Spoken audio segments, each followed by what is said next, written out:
Well, it's good to see everyone here. We're continuing our study in Second Corinthians. We're going into chapter 8 today, which is a chapter that deals a lot with giving. So we'll go through the objectives, the summary, the outline, and then some questions. So it's an intense chapter, so I'd like to get started with it. And let's look at the objectives, which is to see how Paul motivated others in their giving, and to ascertain what principles ought to govern our giving, and to appreciate the honorable manner in which Paul handled the collection for the needy saints. So, next is the summary, in which at this point Paul addresses an issue that occupied much of his interest during his missionary journeys, and that's the collection for the needy Christians in Judea. In this letter, 2 entire chapters are devoted to the subject. So it's very important to Paul and very substantial. He begins with mentioning the churches in Macedonia.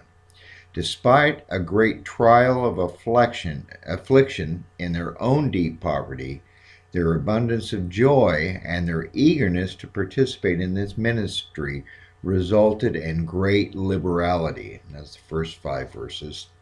And then, having sent Titus to assist the Corinthians in carrying through with their own desire to give, Paul exhorts them not only by the example of the Macedonians, but by the example of Jesus Christ.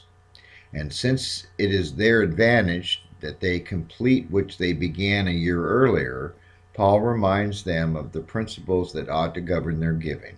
These principles involve willingness, ability, and equality. So in an effort to do everything honorable in sight of others, the collection is to be handled by 3 men other than Paul. Titus is one, but the other 2 are unnamed. However, they are well known and proven in their service to the Lord. So they were people that everybody else knew and trusted.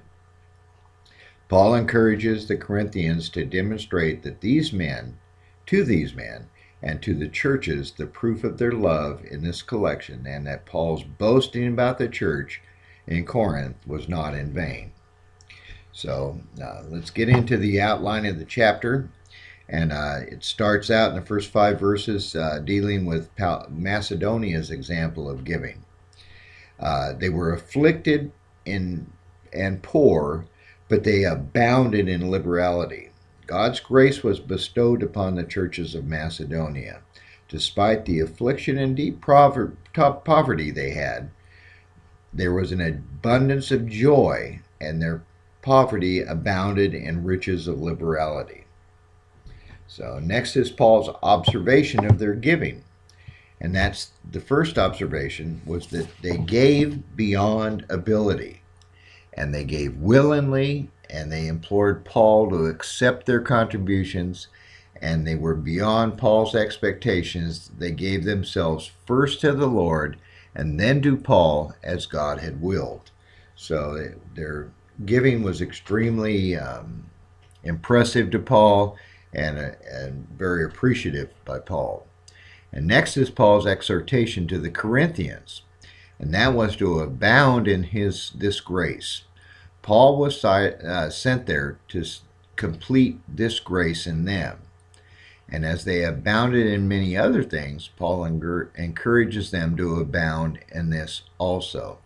So this was their tone and attitude in the church, and that tone and attitude was to continue.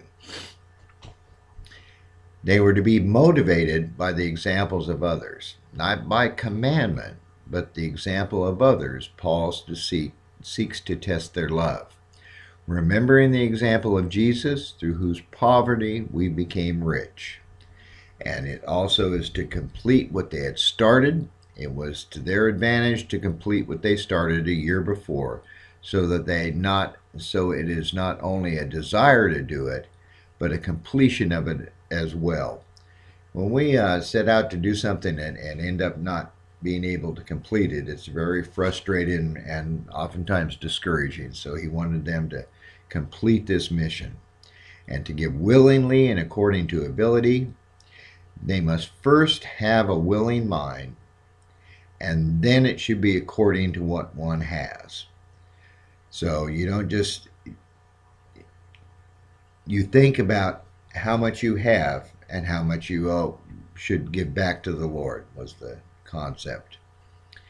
And they needed to give so that there might be equality. Paul does not desire that they burden themselves to ease others, but that their abundance might supply others' lack, so there can be equality. As in this case, as in the case of gathering manna recorded in Exodus.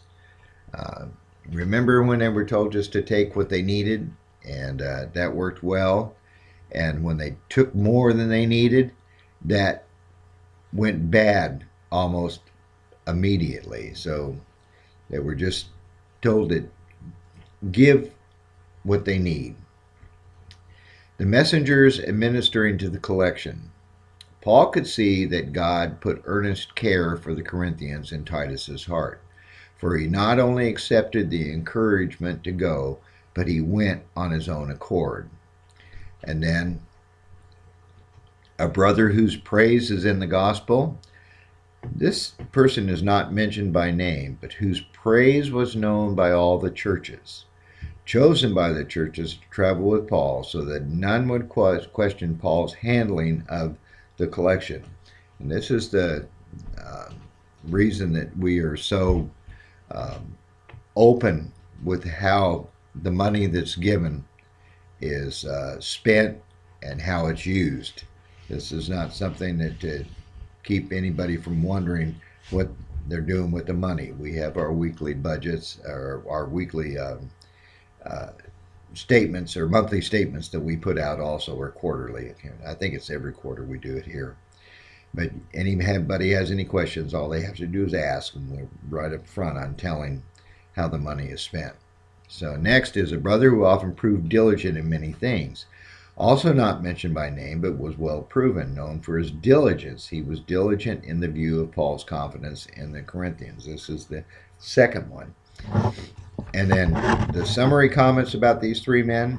Titus is Paul's partner, fellow worker, and the two unnamed brethren are messengers of the church, the glory of Christ. Corinth encouraged to prove their love, and Paul's boasting on their behalf to the messengers. So here are some review questions for the chapter, and that's what were the main points: Macedonia's example in giving, Paul's exhortation to the Corinthians, and the messengers administering the collection. What was the condition of the church of Macedonia, yet what did they have in abundance? They were in great trial of affliction and deep poverty, but they had tremendous joy. What three things are said and how they gave? They gave beyond their ability, they gave freely and willingly, and imploring with much urgency that their gift be received.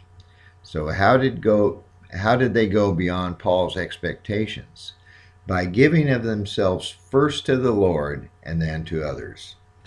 Why did Paul send Titus? To complete this grace in them, to help them prepare their gift. What two examples did Paul use to motivate them to give? The diligence of others, namely the Macedonians, and the grace of our Lord Jesus Christ.